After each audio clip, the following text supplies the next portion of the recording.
আল্লাহ আল্লাহ আল্লাহ আল্লাহ আল্লাহ আল্লাহ আল্লাহ আল্লাহ আল্লাহ আল্লাহ আল্লাহ আল্লাহ সুবহানাল্লাহ।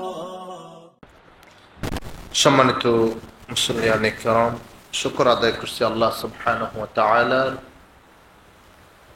যার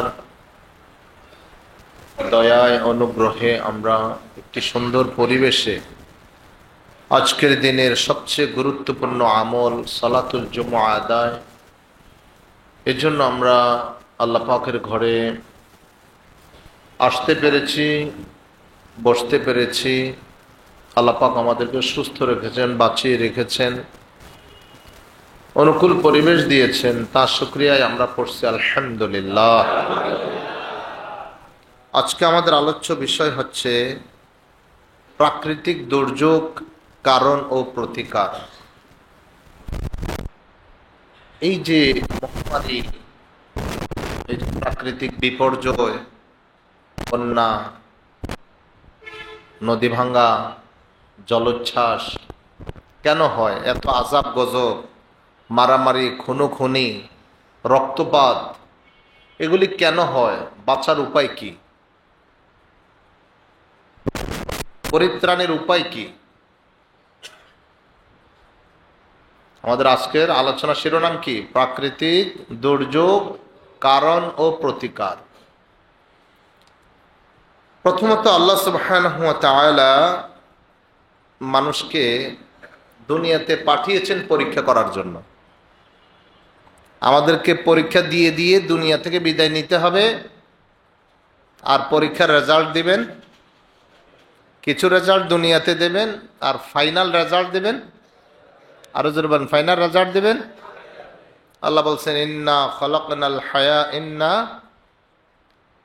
ইন্না তাবারাকাল্লাযী বিয়াদিহিল মুলকু ওয়া হুয়া আলা কুল্লি শাইইন কাদির আল্লাযী খলাকাল মাউতা ওয়াল হায়াতা লিয়াবলুয়াকুম আইয়ুকুম আহসানু আমালা। যিনি জীবন মৃত্যু সৃষ্টি করেছেন তোমাদেরকে পরীক্ষা করার জন্য। এই পরীক্ষার ভিত্তি কি? তোমাদের মধ্য থেকে কে ভালো কাজ করে, কে উত্তম আমল করে, সবচেয়ে সুন্দর আমল করে। আল্লাহ সেটা যাচাই করার জন্য, আমাদের পরীক্ষার জন্য আল্লাহ তাআলা আমাদের জীবন মৃত্যু সৃষ্টি করেছেন। আমরা পরীক্ষার মধ্যেই আছি। পাস না করলে মহা বিপদ, পাস করলে চিরস্থায়ী শান্তি। সুবহানাল্লাহ। পাস না করলে মহা বিপদ। পরিত্রাণের কেউ আছে? এমন বিপদ, দুনিয়াতে তো বিপদে স্ত্রী দৌড়াইয়া যায়, মা দৌড়াইয়া যায়, বাবা দৌড়াইয়া যায়, প্রতিবেশী দৌড়াইয়া যায়, কেউ না থাকুক কাছের লোক, কিছু দিল দরদি মানুষ আছে, দৌড়াইয়া তাকে হাসপাতালে নিয়ে যায়, তাকে অত্যাচার থেকে, জুলুম থেকে, ক্ষতি থেকে বাঁচানোর চেষ্টা করে, ডুবে যাচ্ছে উঠানোর চেষ্টা করে। মুসিবতের দিনে কি এরকম কোন সাহায্যকারী থাকবে? আরো জোরে বলেন, ইয়াউমা ইয়াফিরুল মারউ মিন আখিহি ওয়া উম্মিহি ওয়া আবিহি ওয়া সাহিবাতিহি ওয়া বানিহি। সেদিন ব্যক্তি তার ভাই থেকে, স্ত্রী থেকে, মা বাবা থেকে, বন্ধু থেকে, একে অপর থেকে পালাবে। বাবা ছেলেকে দেখে পালাবে, ছেলে বাবাকে দেখে পালাবে, মা ছেলেকে দেখে পালাবে, ছেলে মেয়ে মাকে দেখে পালাবে, স্ত্রী স্বামীকে দেখে, স্বামী স্ত্রীকে দেখে, ভাই ভাইকে দেখে পালাবে। কেউ কাউকে পরিচয় দিতে চাইবে না। না জানি আমার কাছে নেক চেয়ে বসে, না জানি কোনো আবদার করে বসে আজকে এই বিপদের দিনে, না জানি কোনো অভিযোগ আমার বিরুদ্ধে মাওলার আদালতে করে বসে।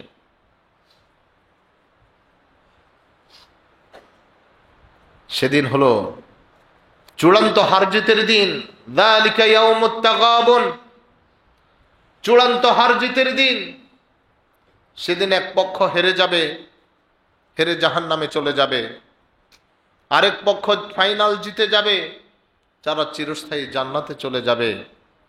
আল্লাহ এই কথাগুলো আমাদেরকে কিতাবের মধ্যে রেখে দিয়েছেন, নাজিল করেছেন, আমরা যেন এগুলি স্মৃতি করি, পড়াশোনা করি, অনুধাবন করি, হৃদয়ঙ্গম করি, শিক্ষা গ্রহণ করি, জীবনকে সেই দিনের জবাবদিহিতার ভয় নিয়ে নিজের জীবনকে সাজিয়ে নিই।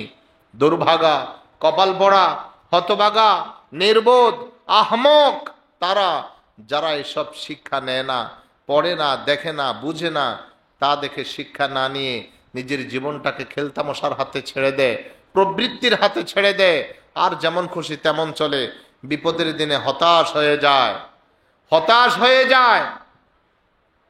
সুখের দিনে এত সুখী হওয়া, সুখের দিনে আল্লাহকে এমন ভাবে ভুলে যাওয়া ঠিক নয়। সুখের দিনে একজন মানুষ বিচারপতি, দুঃখের দিনে একজন মানুষ কলা পাতার উপরে বিছানা করে শুয়ে যায়। এই তো বিচার, এই তো বিচার। আলাইসাল্লাহু বিআহকামিল হাকিমিন। আল্লাহ কি সব বিচারকের চেয়ে সেরা বিচারক নয় কি? প্রত্যেক বিচারকের উপর আরেকজন বিচারক আছেন, তিনি কে? তিনি আল্লাহ। তিনি চেয়ে আছেন। এখনো তোমরা কি জাহিলি বিচার ব্যবস্থা খুঁজতেছো? এখনো কি গোলাম তোমাদের বুঝ আসে নাই? আফা হুকমাল জাহিলিয়াতি তাবগুন ওয়া মান আহসানু মিনাল্লাহি হুকমান লিকাওমি ইউকিনুন।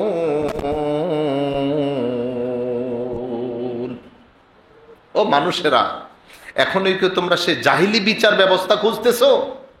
আল্লাহর কিতাবের আইন ছাড়া, আল্লাহর নাজিল করা বিধান ছাড়া, আল্লাহ এবং তার রাসূলের প্রণীত বিচার ব্যবস্থা ছাড়া সব বিচার ব্যবস্থাই তো জাহিলি বিচার ব্যবস্থা।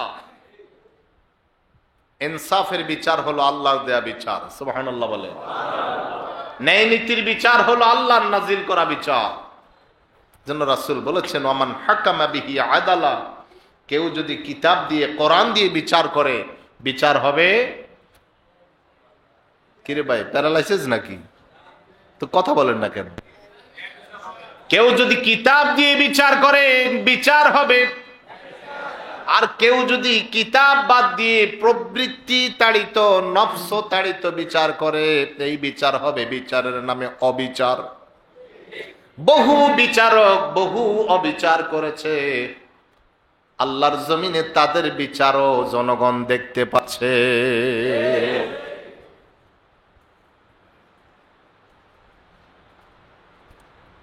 আল্লাহ সুবহানাহু ওয়া তাআলা এই জমিনটাকে, এই জমিন আল্লাহ, ইন্নাল আরদা লিল্লাহি, এই জমিন আল্লাহ নাকি কার? আলো বাতাস কার? মাটি কার? মানুষ। তুমি এত বাহাদুরি করো কেন? তোমার কি, তোমার কি আছে দেখাও তো। তুমি, তোমার কি প্রভাব, তোমার কি ক্ষমতা, কি আছে তোমার মধ্যে? তোমার 3.5 হাত বডি, চুল থেকে নখ পর্যন্ত, তোমার ভিতরে ভালো কি আছে? ভালো বলতে তোমার ভিতরে কি আছে? তোমার মধ্য থেকে যা বের হয় সবই খারাপ, সবই নোংরা, সবই দুর্গন্ধ। তোমার মধ্যে ভালো কিছু নাই তো। মাথায় একটা বিচি উঠছে, বিচিটা পাকছে, যেটা বের হয় ওটা খুব সুঘ্রাণ। আরো জোরে বলেন। 3 দিন মাথায় শ্যাম্পু করেন নাই, সাবানও দেন নাই, মাথা থেকে খুব সুঘ্রাণ বের হবে। আরো জোরে বলেন না কেন? কেউ কি মাথায় চুমু খাবে তখন? আপনার হাত ঘাম, পশমের গোড়ায় গোড়ায় ঘাম, আপনার যত কাছের জন আপন জন, ঘামের ভিতরে চুমা খাবে আপনাকে। এই ঘাম মোছেন, সেন্ট মারেন, গন্ধ আসতেছে, কানে থেকে কিছু বের হয় সাদা সাদা, এগুলা মানুষের কাছে খুব সমাদৃত। আরো জোরে বলেন। অনেক মানুষ খুব ভদ্র, কিন্তু চোখের কোটায় কতগুলি সাদা সাদা জমা হয়ে আছে 2 চোখের কোটায়, তারে খুব ভদ্র বলবে? আরো জোরে বলেন। নখের চিপা থেকে বাইর হইতেছে কি, এগুলা খুব সুঘ্রাণ। আরো জোরে বলেন। প্রস্রাবখানা পায়খানার রাস্তা দিয়ে তো যেটা বাইর, ওটা তো কোনো কথাই নাই। কি আপনার কাছে উল্লেখ করার মতো ভালো জিনিস আছে, খুশবু জিনিস আছে, সুঘ্রাণ জিনিস? বাহাদুরি, এজন্য হাদিস শরীফে এসেছে, মানুষ যখন আল্লাহর আইন মানুষের আইন মানে, মানুষ যখন আল্লাহর দেয়া বিধান যাকাত ব্যবস্থা বাদ দিয়া সুদের রীতিনীতি প্রচলন করে, যাকাত দিতে অস্বীকার করে, তখন আকাশ থেকে আমি বৃষ্টি বন্ধ করে দেই। ফালাউলা মিনাল বাহাইম, রাসূল সাল্লাল্লাহু আলাইহি ওয়াসাল্লাম বলছেন, ওয়ালাউলা আল বাহাইম লাম ইউমতিরু, যদি জমিনে কোন চতুষ্পদ জন্তু, বাক প্রতিবন্ধী জন্তু যদি জমিনে না থাকতো, আমি এক ফোঁটা বৃষ্টি নাজিল করতাম না, এক ফোঁটা বৃষ্টি আমি নাজিল করতাম না। কারণ মানুষ আল্লাহর দেয়া বিধান কিভাবে লঙ্ঘন করতেছে। সম্মানিত হাজিরিন, আসুন আমরা বিষয়ের ভিতরে ঢুকে কিছু আলোচনা করি। আল্লাহ সুবহানাহু ওয়া তাআলা মানুষের উপরে যত বিপদ আপদ মুসিবত, এগুলি তিন কারণে প্রেরণ করেন। কয় কারণে? তিন কারণে আল্লাহ তাআলা দুনিয়াতে মানুষের উপরে কিছু আযাব গজব আসে ব্যক্তি, কিছু আযাব আসে সামগ্রিক, কিছু আযাব গজব আসে ব্যক্তি পর্যায়ে, কিছু আযাব গজব আসে একটা নির্ধারিত এলাকা পর্যায়ে, কিছু আযাব গজব আসে পৃথিবী, যেমন করোনা দেশের জন্য, আরো জোরে বিশ্বব্যাপী ছিল, বিশ্বব্যাপী ছিল। তিন কারণে আল্লাহ তাআলা বিপদ বালা মুসিবত মানুষের মধ্যে দান করেন। এক নাম্বার হচ্ছে, মনে রাখেন, এক নাম্বার হলো পরীক্ষা স্বরূপ। এক নাম্বার কি?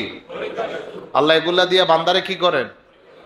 وَلَنَبْلُوَنَّكُمْ بِشَيْءٍ مِّنَ الْخَوْفِ وَالْجُوعِ وَنَقْصٍ مِّنَ الْأَمْوَالِ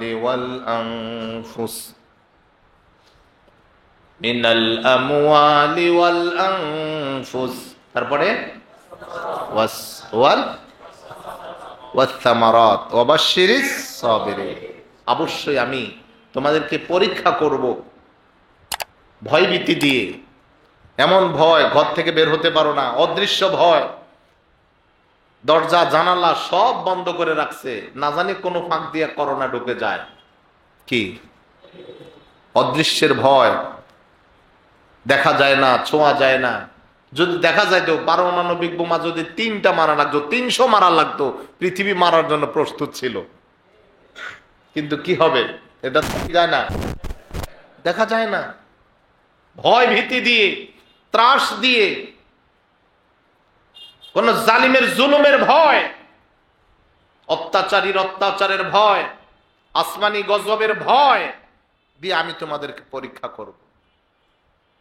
ওয়াল জু, ক্ষুধা, অভাব অনটন দুর্ভিক্ষ দিয়ে আমি তোমাদেরকে পরীক্ষা করব। ওয়ানাকুসিম মিনাল আমওয়ালি ওয়াল আনফুস, জানমালের ক্ষতি, ফসল নষ্ট হয়ে যাবে, আপনজন মারা যাবে, ক্ষেত খামার ধ্বংস হয়ে যাবে, বন্যায় সব ফসল নষ্ট হয়ে যাবে, আছে না নাই? আমি এগুলা দিয়ে তোমাদেরকে পরীক্ষা করব। ফল ফলাদি গাছে ফল আসবে না, আসবে সব পড়ে যাবে। আমি তোমাদেরকে পরীক্ষা করব। যারা ধৈর্য ধারণ করবে তাদের জন্য সুসংবাদ রয়েছে। সুবহানাল্লাহ। অবশ্যিরিস সাবিরিন, হে নবী, আপনি যারা এই সকল বিষয়ে সবর করবে, ধৈর্য ধারণ করবে, তাদেরকে আপনি সুসংবাদ দেন। কি সুসংবাদ? অচিরে তাদের জন্য দুনিয়ার শান্তি, আখিরাতের মুক্তির ব্যবস্থা রয়েছে। আল্লাহ সুবহানাহু ওয়া তাআলা পরীক্ষা স্বরূপ আযাব গজব নাজিল করেন। যেমন আরো বলা হয়েছে সূরা আরাফের 168 নম্বর আয়াতে, ওয়ালানাবলুওয়ান্নাহুম বিল হাসানাতি ওয়াস সাইয়্যাত, আমি ভালো মন্দ দিয়ে অবশ্যই তাদেরকে পরীক্ষা করব, লাআল্লাহুম ইয়ারজিউন, আমার পরীক্ষা দেখে তারা আমার দিকে ফিরে আসবে। কার দিকে ফিরে আসবে? আল্লাহর দিকে ফিরে আসবে, আল্লাহকে ডাকবে। কারণ আল্লাহ ছাড়া আযাব গজব উঠানোর কেউ ইয়ামসাসকাল্লাহু বিদুররিন ফালা কাশিফা লাহু ইল্লা হু, কোন বিপদ মুসিবত, কোন মুসিবত যদি তোমাদেরকে পেয়ে বসে, কোন অকল্যাণ ক্ষতি যদি তোমাদেরকে পেয়ে বসে, তো তিনি ছাড়া এই বিপদ থেকে উদ্ধার করার তোমাদের আর কেউ নাই। 2 নম্বর, বান্দার মর্যাদা বৃদ্ধির জন্য পরীক্ষা নেন আল্লাহ। কি জন্য? 1 নম্বর কি? বালা মুসিবতের 1 নম্বর কারণ, 1 নম্বর কি কারণে বালা মুসিবত আসে? বান্দাকে পরীক্ষা করার জন্য। 2 নম্বর হলো বান্দার সম্মান, ইজ্জত, মর্যাদা বৃদ্ধির জন্য, দুনিয়াতে তাদের আয় উন্নতির জন্য, দুনিয়াতে তাদেরকে প্রতিষ্ঠিত করার জন্য। ইউসুফ আলাইহিস সালাম দীর্ঘ বছর জেল খাটলেন, জেলখানা থেকে ডাইরেক্ট ক্ষমতা। সুবহানাল্লাহ বলেন। ইউসুফ আলাইহিস সালাম দীর্ঘ বছর জেলখানা থেকে ডাইরেক্ট ক্ষমতা।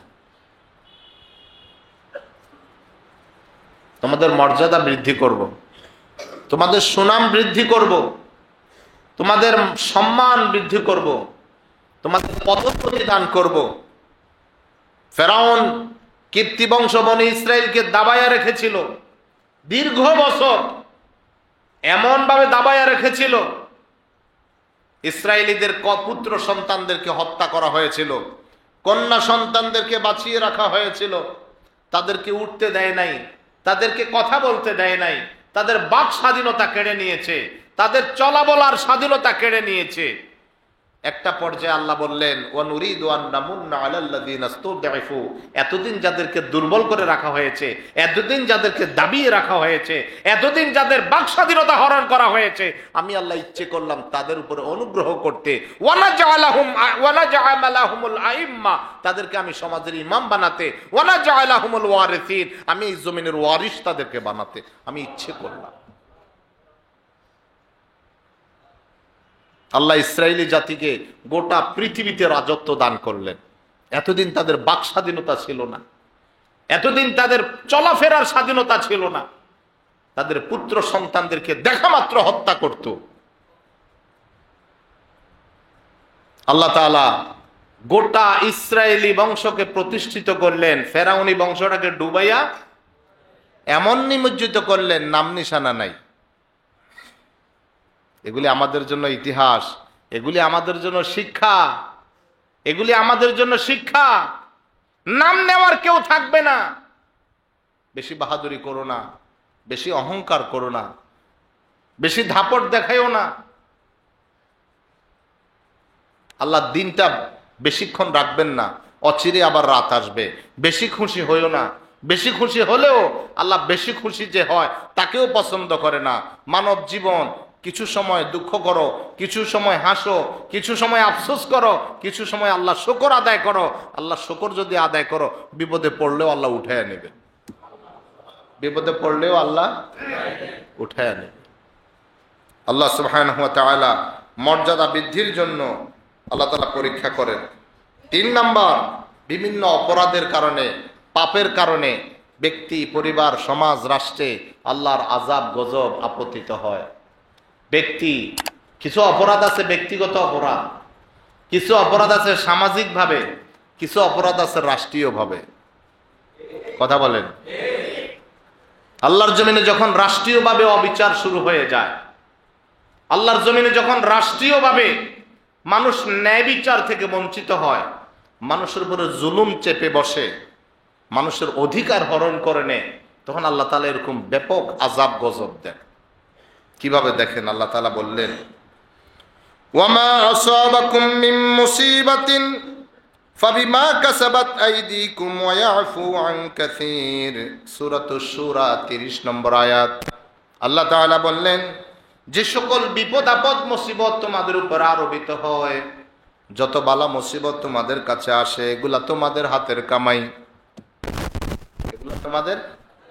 ওয়ায়াফু আন কাসীর, কত তো আল্লাহ মাফ করে দেন, সব অপরাধের শাস্তি তো আল্লাহ তোমাদেরকে দেন না, কত আল্লাহ মাফ করে দেন।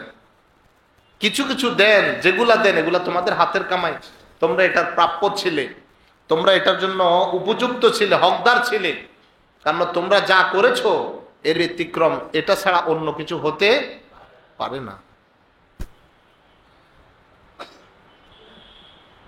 আপনি ফাইবের কানেকশন দিলেন টয়লেটের সাথে, ফাইবের কানেকশন দিলেন টয়লেটের সাথে আপনি আশা করেন এখান থেকে সাবমার্সিবলের ডাইরেক্ট নিচের পানি আসবে? কি আশা করা যাবে?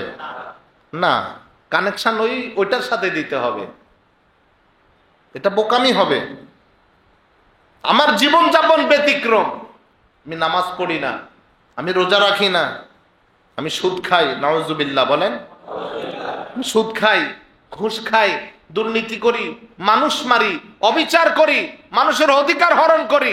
আমি আশা রাখি সুখ পাবো, শান্তি পাবো, আরামে থাকবো। না, বেশিক্ষণ না, বেশিক্ষণ না। আমি তো উদাহরণ দিই, খাসি ছাগল। কি ছাগল? আরো জোরে বলেন। খাসি ছাগল। এক পরিবারের দুইটা জিনিস ছিল, একটা ছিল গাধা আর একটা ছিল খাসি। কৃষক খাসিটারে খুব কি করত? খুব আদর করত। গলার রশি ছেড়ে দিত, যা পাবে তা খাবে, যেখানে পাবে সেখানে খাবে, গোসল করাইতো। কৃষক তার গায়ে আশ্রয়া দিত, পশম আশ্রয়া দিত, তেল মাখতো, কত দামি দামি খাবার তারে খাওয়াইতো। গাধাটা কোন রকমে ফালাইয়া রাখতো, আর বড় এক ভোজা দিয়া পাশা এক বাড়ি দিয়া হাঁটাইতো। খাসিটা খুব উল্লাসিত, খুব আনন্দিত। আর গাধারে মাঝে মাঝে বৎসনা করে, তিরস্কার করে, গাধা, আরে বেটা গাধা। তো গল্প আর কি। গাধা একদিন খুব অভিমান করে বলতেছে, ভাই খাসি, তুমি তো জানো আমি গাধা, তারপর আমার এত অপমান করো কেন, এত গাধা গাধা বলো কেন? দেখিস না মালিক আমারে কত আদর করে, কত আদর, কত আপ্যায়ন, কত সমাদর আমার। আর তোমারে তো সেই কয়টা দিলে দিল, না দিলে নাই। ভোজা একটা উঠাইয়া দে, ফাঁসায় বাড়ি মারে। দেখো না তোমার অবস্থা, আমার অবস্থা। বলো, ভাই গাধা, ভাই খাসি, তোমার এত আদর আপ্যায়ন কেন জানো না? বলো, কোরবানির চাঁদ উলছে। কোরবানির কয়দিন? 10 দিন। চাঁদ উঠার পরে কয়দিন? এই 10 দিন ভালো মন্দ খেয়ে নাও। দুনিয়ার বাহাদুর, দুনিয়ার অন্যায়কারী, দুনিয়ার অপরাধী, দুনিয়ার স্বৈরাচার পাপিষ্ঠ, ওই কিছু কালের জন্য তাদের বাহাদুরি, কিছু সময়ের বাহাদুরি, ভাসতেছে ভাসতেছে সাঁতরাচ্ছে, হঠাৎ করে ডুবে যাবে, আর উঠতে পারবে না, আর উঠতে পারবে না। আল্লাহ সুবহানাহু ওয়া তাআলা বিভিন্ন অপরাধের কারণে এই জমিনে আল্লাহ তাআলা নানা বালা মুসিবত নাজিল করেন। কতক তো আল্লাহ মাফ করে দেন। হাদিস শরীফে এসেছে, সাদ ইবনে আবি ওয়াক্কাস রাদিয়াল্লাহু আনহু নবী সাল্লাল্লাহু আলাইহি সাল্লামকে জিজ্ঞেস করলেন, ইয়া রাসূলুল্লাহ, মানুষদের মধ্য থেকে আল্লাহ সবচেয়ে বেশি পরীক্ষা নেন কার? মানুষদের মধ্য থেকে আল্লাহ সবচেয়ে বেশি পরীক্ষা নেন? আল্লাহ রাসূল বললেন, নবীগণের। সুবহানাল্লাহ বলো। সবচেয়ে বেশি পরীক্ষা আল্লাহ কাদের থেকে নেন? নবীগণের। আপনি জিজ্ঞেস করলেন, তারপর তাকওয়ার দিক থেকে যদি বেশি বেশি এগোয়ান, আল্লাহর কাছে বেশি মর্যাদাপূর্ণ, তার থেকে পরীক্ষাটা হবে বেশি। হাজিরিন, যেসব গুনার কারণে আযাব নেমে আসে, এসব গুনাহের মধ্যে 1 নাম্বার, খুব মনোযোগ দেন, গুনাহগুলি যেমন আযাবগুলি, কি আযাব আসে? যেমন বন্যা, এখন কি হচ্ছে? আরো জোরে বলেন। সুনামি, দুর্ভিক্ষ, মহামারী, অনাবৃষ্টি, অতিবৃষ্টি, ভূমিকম্প, ভূমিধস, শাসকের জুলুম, অত্যাচার, অবিচার, এই সকল অন্যায় অপরাধ সমাজে কেন এত ব্যাপকতা লাভ করে? এর অনেকগুলি কারণ, 6টা কারণ আমি এখানে নিয়ে এসেছি। 1 নম্বর কারণ হলো আল্লাহর আইন বিধান লঙ্ঘন করা এবং আল্লাহ স্মরণ থেকে মুখ ফিরিয়ে নেওয়া। 1 নম্বর কারণ, মানুষ যখন পাইকারি ভাবে আল্লাহর বিধান লঙ্ঘন করে, তার পথ থেকে আজ পর্যন্ত 90% মুসলমানের দেশ, এত মসজিদ, এত মাদ্রাসা, বিশ্বের 2য় বৃহত্তম মুসলিম গণসমাবেশ যেই দেশে হয়, যেই দেশে আল্লাহু আকবারের আওয়াজে সূর্য উদিত হয়, যেই দেশে আল্লাহু আকবারের আওয়াজে সূর্য ডুবে যায়, যে দেশের বাচ্চারা বুকে কোরআন শরীফ নিয়ে রাস্তায় চলে, সে দেশে আজ পর্যন্ত মানুষের মুখ দিয়ে এই কথাটা বের হচ্ছে না, সব ভেদাভেদ ভুলো, সব দলমত ভুলো, মুসলমান হিসাবে আল্লাহর আইন মেনে চলি আমরা। আসো আমরা দলমত নির্বিশেষে আল্লাহর কোরআনকে সংবিধান মানি, আল্লাহর রাসূলের আদর্শ প্রতিষ্ঠা করি। রাসূল যেই সোনালী যুগ উপহার দিয়ে গেছেন, যে শান্তির যুগ উপহার দিয়ে গেছেন, সেই শান্তির যুগ, যেই যুগে আল্লাহর পয়গম্বর বলেছেন হাত্তা ইয়াসিরুল মারউ মিন সানআ ইলা হাদারামাউত, একজন আরোহী সেই ইয়ামানের সানআ থেকে হাদারামাউত পর্যন্ত নির্বিঘ্নে ব্যবসায়ী সওদাগর তার টাকা পয়সা নিয়ে চলবে, সুন্দরী রূপসী নারী তার যৌবন অলংকার নিয়ে চলবে। লা ইয়াখাফু ইল্লাল্লাহ, মনের ভিতরে আল্লাহ ছাড়া কারো ভয় থাকবে না। ইসলামী সাম্রাজ্য, ইসলামী অনুশাসন, এটা এত প্রভাব, এত প্রভাব। ওমর রাদিয়াল্লাহু আনহু যেদিন মারা গেলেন, তিনি আততায়ীর হাতে শহীদ হলেন। তিনি নামাজে যাচ্ছিলেন, একজন তাকে আঘাতের পর আঘাত করে তরবারি দিয়ে তাকে শহীদ করে দিলেন। কিতাবে লিখেছে এক জায়গায় এক বুড়ির একটা বকরি বাঘে খেয়ে ফেলেছে। বকরির পাল, একটা বকরি বাঘে খেয়ে ফেলেছে। বুড়ি কাঁদতেছে, বুড়ি কাঁদতেছে। লোকজন জিজ্ঞেস করলো, বুড়িমা, ওই ভাই ঘুমায়, বুড়িমা এত কাঁদছো কেন তুমি? তোমার তো অনেক বকরি, শত শত বকরি, একটা বকরি বাঘে খেয়েছে, কাঁদছো কেন? বলেছে কাঁদি, আমি বকরির জন্য কাঁদি না। আজকে 10 বছর বাঘ আমার বকরির দিকে নজর দিল না, আজকে কেন আমার বাঘে আমার বকরি খাইলো? মদিনার খবর নাও, মনে হয় খাত্তাবের ফলা উমর দুনিয়াতে নাই। ইসলামী অনুশাসন, কোরআনের শাসন, দ্বীনের শাসন, ইনসাফের শাসন শুধু মানুষ নয়, পশু পাখির ভিতরে প্রভাব বিস্তার করেছে। লাউ আন্না আহলাল কুরা আমানু ওয়াত্তাকাউ লাফাতাহনা আলাইহিম বারাকাতিম মিনাস সামাই ওয়াল আরদ। সমাজের লোকেরা যদি তাকওয়ার উপরে উঠে আসে, ঈমানের উপরে উঠে আসে, সবার মধ্যে যদি আল্লাহর ভয়, কাউকে সিসি ক্যামেরা দিয়ে পাহারা দিয়ে দুর্নীতি দমন করা সম্ভব নয়। সিসি ক্যামেরা দিয়ে, অডিট দিয়ে দুর্নীতি দমন করা সম্ভব নয়। যিনি চেয়ারে বসবেন তার ভিতরে যদি তাকওয়া না থাকে, তাকে দুর্নীতি থেকে ফিরাতে কেউ পারবে না, কেউ পারবে না, আইন দিয়ে পারবে না। এমন এক ব্যক্তিকে চেয়ারে বসাতে হবে যেই ব্যক্তি তিনি মনে করবেন কেউ না দেখুক, আমার মালিক আমারে দেখতেছে। কাকে ভয় করে? ইন্নাল্লাযীনা ইয়াখশাউনা রাব্বাহুম, সূরা মুলকের 29তম পারা 2 নম্বর পৃষ্ঠা 2 নম্বর আয়াত।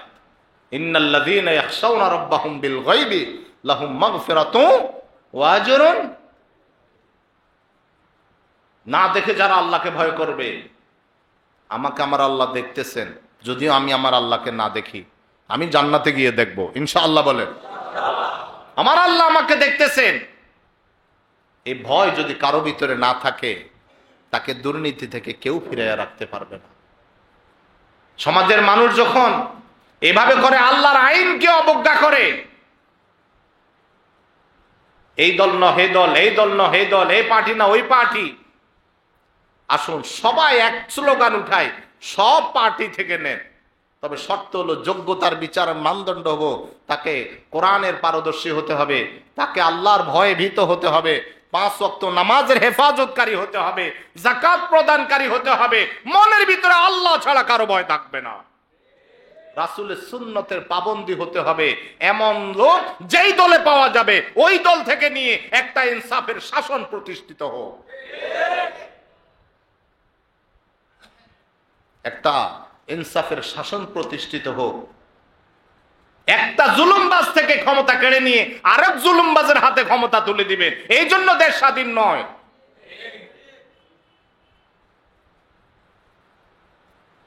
এটা দাবা খেলা নয়। আমি হেরে গেছি, আপনি জিতে গেছেন, আপনি মুসলমান হিসাবে, একজন ইমানদার হিসাবে, একজন শরীয়তের আলেম আপনারা বলেন, আমি আমাকে বলি না, কারণ অতটুকুন যোগ্যতা আমার ভিতরে নাই। তারপরেও প্রতিনিধি হিসাবে এই মিম্বরে বসে আল্লাহর পক্ষ থেকে যে আমানত কথা বলার, সে আমানতের কথা আপনাদেরকে শোনাচ্ছি।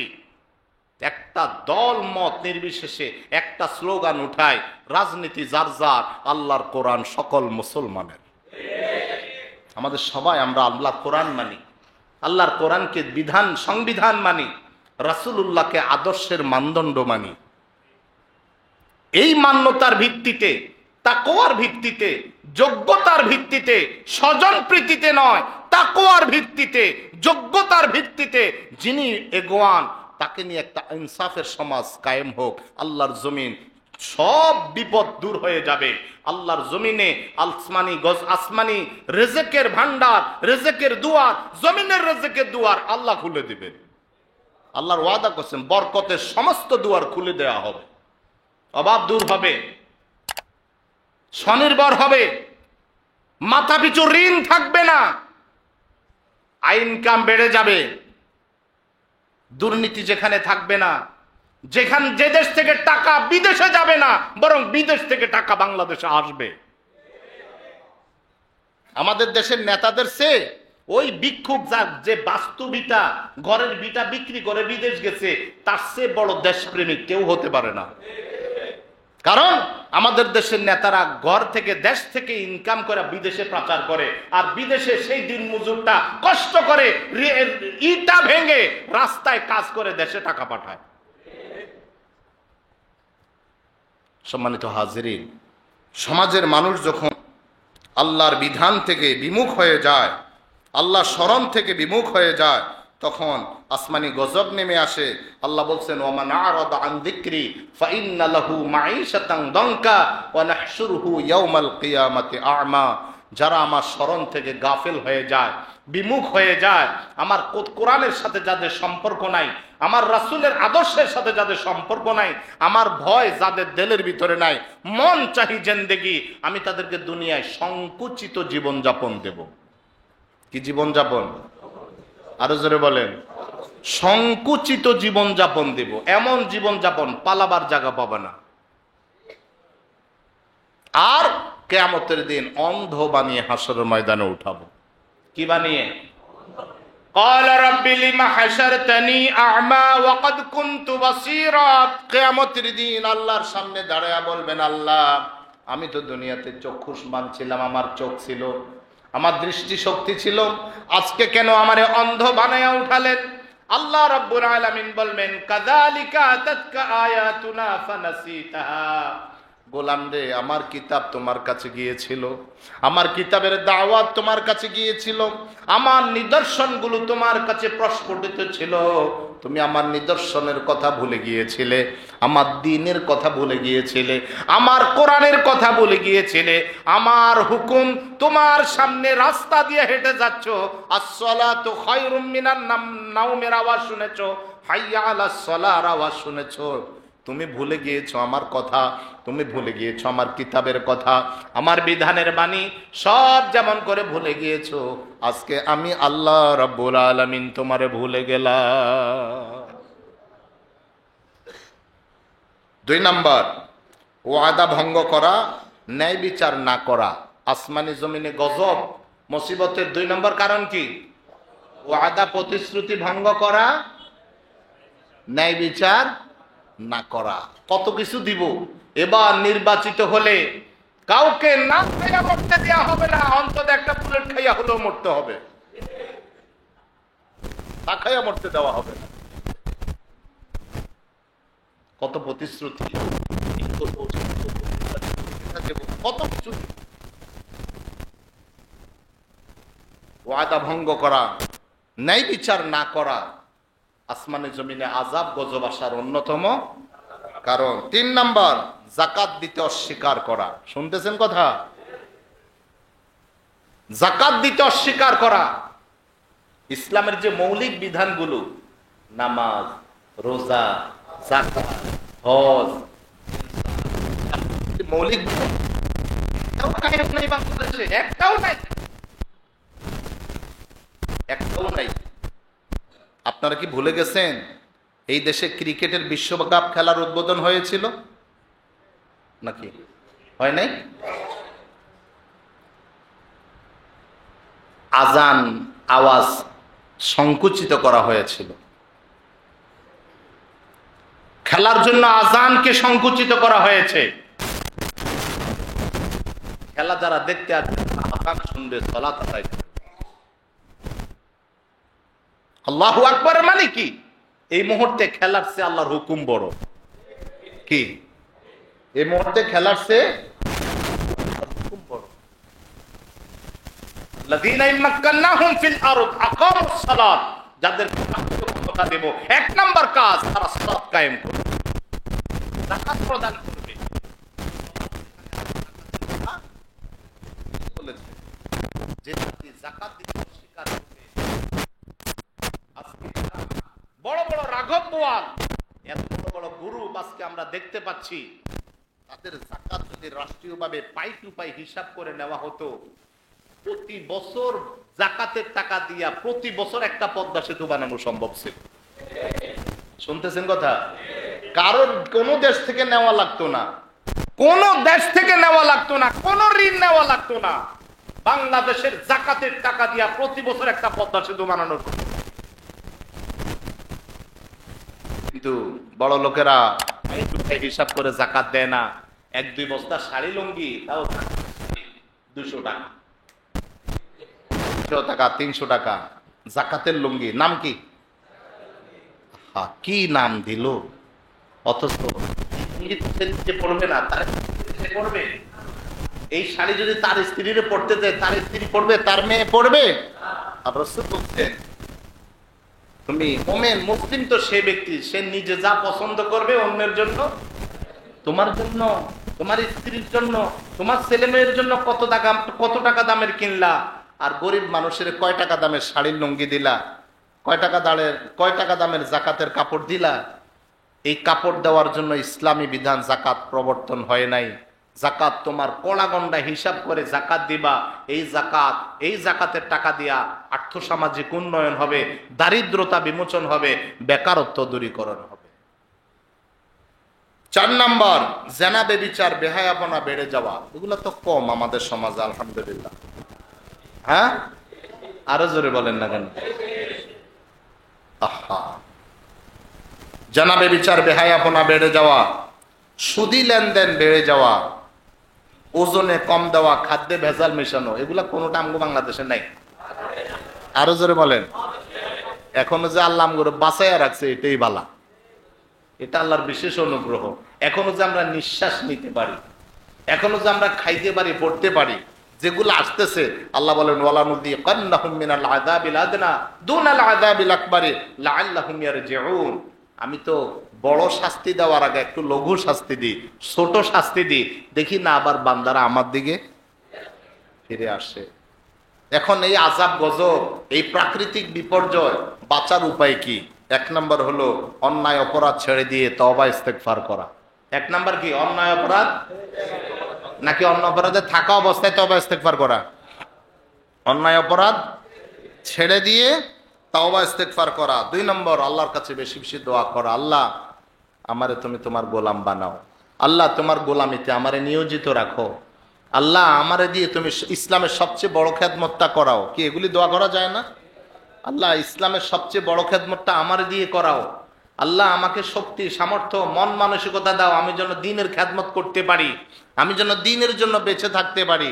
আল্লাহর কাছে বেশি বেশি দোয়া করা, সবর করা, বিপদে কি করা? আরো জোরে বলেন, বিপদে কি করা? সবর করা, আল্লাহভিমুখী হওয়া, আস্তে আস্তে ডে বাই ডে প্রতিদিন চেষ্টা করা।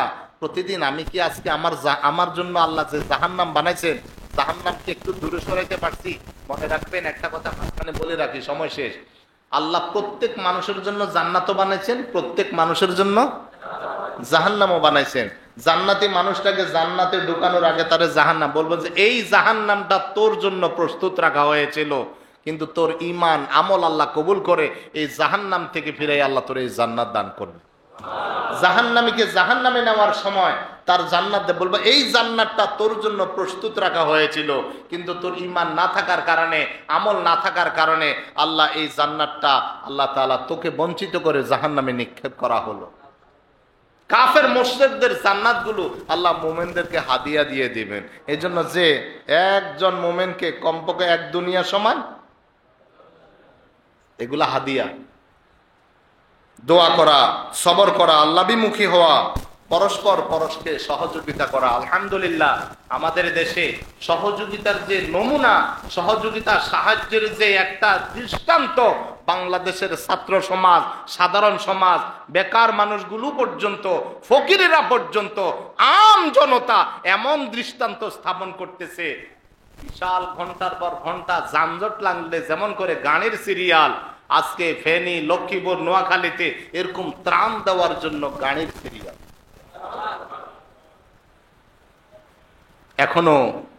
এখনো ত্রাণ শেষ মাত্র শুরু হয় না। এখনো এদের অভাব অনটন, এদের কষ্ট শুরু হবে ফানি একটু টান দিলে।